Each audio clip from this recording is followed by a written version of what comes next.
how we will tell the sounds when the kids practice.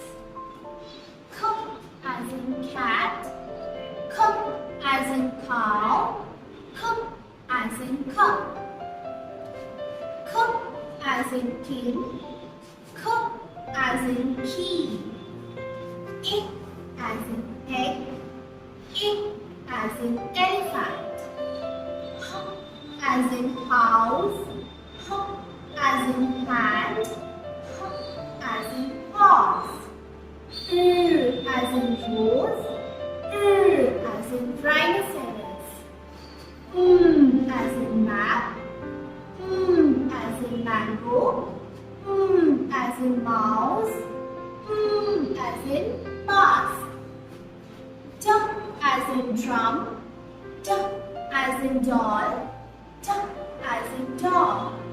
Thank you. Happy phonics.